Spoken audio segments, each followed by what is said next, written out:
অসমত বৰ্তমান চলি আছে গুণ্ডাৰাজ। আপোনালোকে দেখিছে আজিকালি কি জানেনে, মোৰ ঘৰত যদি চুৰ হৈছে, মই যদি চুৰক মানে পুলিচৰ ওচৰলৈ যাওঁ, চুৰৰ পক্ষহে ল'ব। কিয় জানেনে? কাৰণ মোকহে আহি পেলাই চুৰে প্ৰশ্ন কৰিবহি, ঐ আমুক বস্তুটো চুৰ কৰিবলৈ কেনেকৈ পালে, কিয় ৰাখিছিলি ঘৰত। এতিয়া পুলিচসকল হ'ল তেনেকুৱা, মানে তেহেঁতৰ হ'ল উল্টা ৰাজ চলি আছে, গুণ্ডাৰাজ আৰু উল্টা ৰাজ। আৰু কি যে দেখিবলৈ পাব। ঠিক তেনেকৈ কি হ'ল জানেনে, লুইনজ্যোতি গগৈৰ গাড়ীখন ভাঙিলে, ইলেকশ্যন যোৱাৰ লগে লগে ৰাতিলৈ গাড়ী ভাঙিলে, কিবা কৰিলে নানানটা।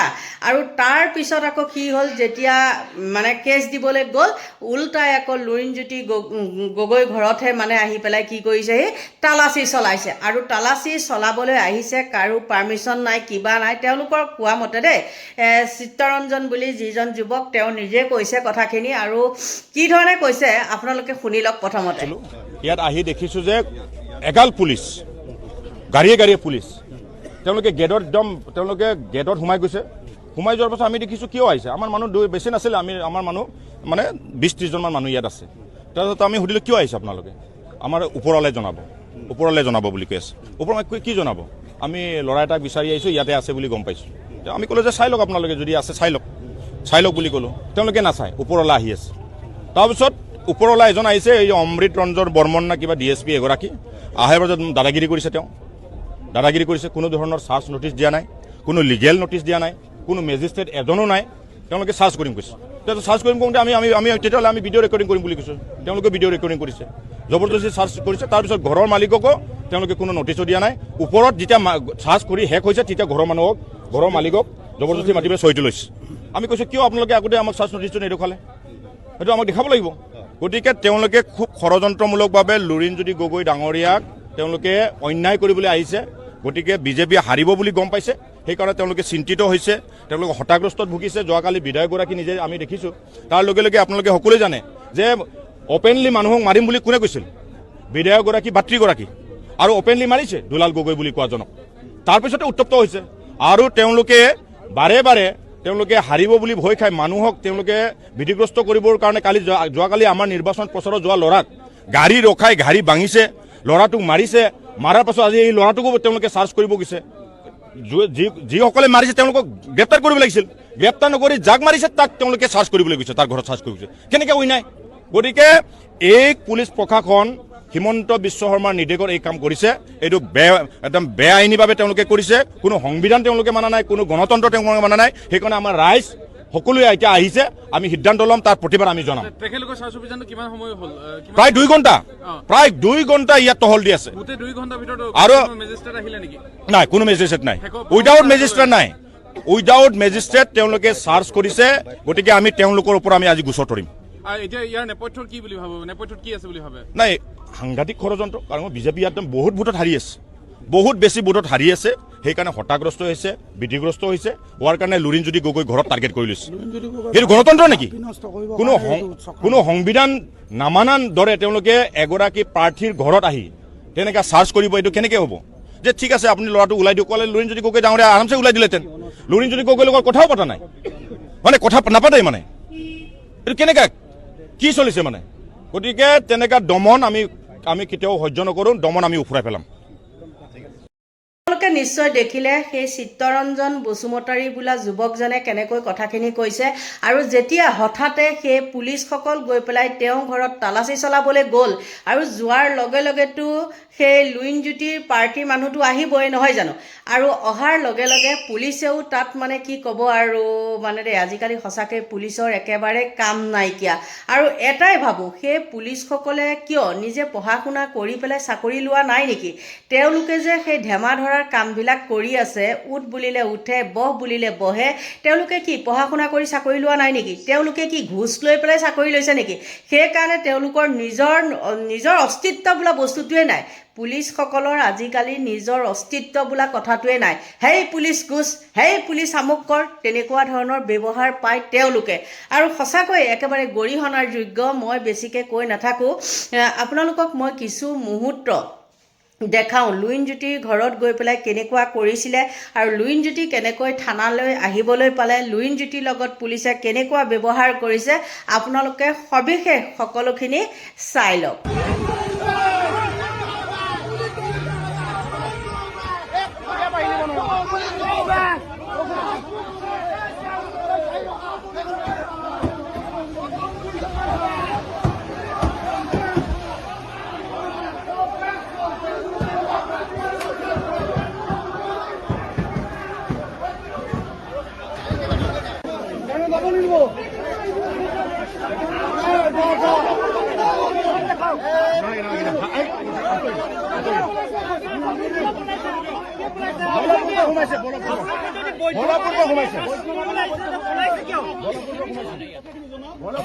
আপুনি কিয় পলাবলগীয়া আছে? আপুনি নামি আহক, আপুনি নামি আহক, ইণ্টাৰভিউ দিয়ক। কিয় নামি আপুনি নামি আহক।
এই আছিল আৰক্ষী প্ৰশাসন। ডিব্ৰুগড় আৰক্ষীয়ে এনেধৰণে আচলতে নেগু পেলাই আৰক্ষীয়ে যি অবৈধভাৱে যি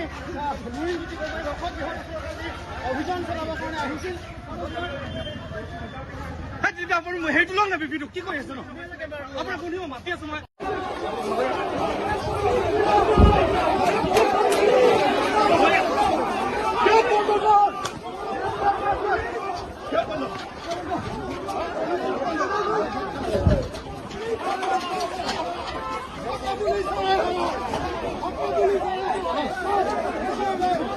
আৰে কি হয়েছে গো?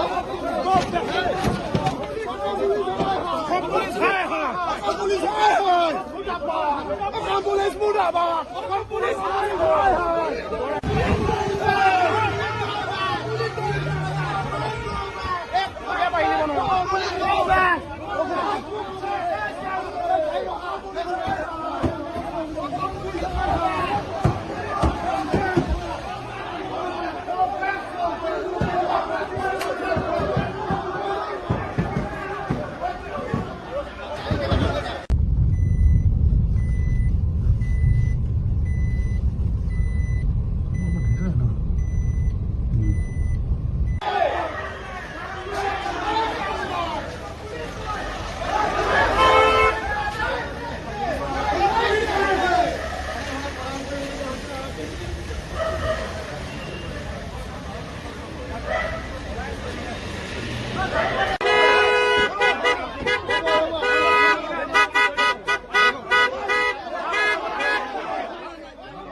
আছিল আৰক্ষী প্ৰশাসন। ডিব্ৰুগড় আৰক্ষীয়ে এনেধৰণে আচলতে নেগু পেলাই আৰক্ষীয়ে যি অবৈধভাৱে যি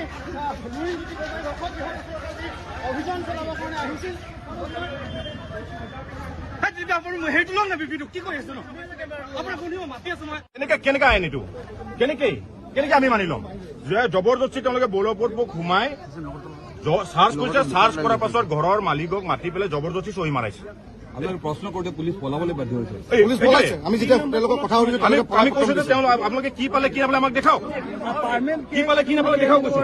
তেওঁলোকে নেদেখায়। তেওঁলোকে কি বুলি আহিছিলে আৰু তেওঁলোকে কোনোবা ল'ৰা এজনক বিচাৰি আহিছে, সেই ল'ৰাটোক ইয়াত আছে বুলি কৈছে। আমি ভালকে চাই লওক বুলি কৈছো, কিন্তু একদম তেওঁলোকে বলপূৰ্বকভাৱে কাৰো কথা মানা নাই। তেওঁলোকে বলপূৰ্বকভাৱে সোমাই প্ৰতিটো ৰুম তন্ন তন্ন কৰি চাইছে, প্ৰতিটো ৰুম। তাৰপিছত তেওঁলোকে কোনো ধৰণৰ আমাক চাৰ্জ দেখুওৱা নাই। আৰু যিগৰাকী দুজন বিষয়া আহিছে, ইমান দাদাগিৰি মানে সাহস ক'ৰ পৰা পাইছে তেওঁলোকে? এইটো গণতন্ত্ৰ হয় নে নহয়? সংবিধান তেওঁলোকে মানে নে নামানে? আমাৰ মানুহক ইমান ভাবুকি দিছে তেওঁলোকে, এইটো কোনো কাৰণে আমি মানি নলওঁ।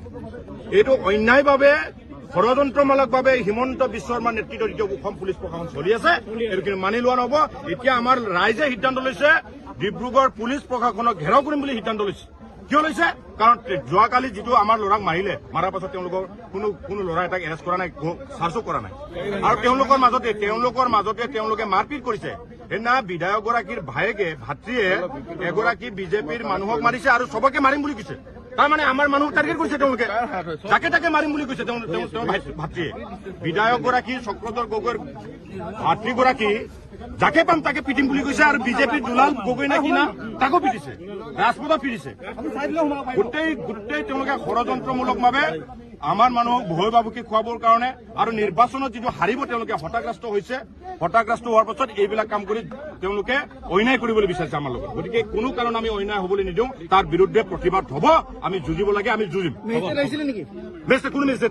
কোনো মেজিষ্ট্ৰেট নাই মই কোনো চাৰ্জ নটিচ নাই মেজিষ্ট্ৰেট নাই কোনো ধৰণৰ লিগেল নটিচ নাই বলপূৰ্বক গেটৰ ভিতৰত চব সোমাই গৈছে ইয়াত মানে কমচে কম 20-30টা পুলিচ সোমাই গৈছে আমাৰ মানুহে আতংকত ভুগিছে ভয় খাইছে কিছুমানে আমি কথা পাতিব বিচাৰিছো তেওঁলোকে সহযোগ কৰা নাই পাছত এজন DSP কিবা অমৃত ৰঞ্জন বৰ্মন নে কিবা এজন আহিছে অহাৰ পাছত তেওঁ দাদাগিৰি কৰি পেলাই তেওঁ বলপূৰ্বকভাৱে চাৰ্জ কৰিমে বুলি কৈছে হ'ব আমি চাৰ্জ কৰিব দিছো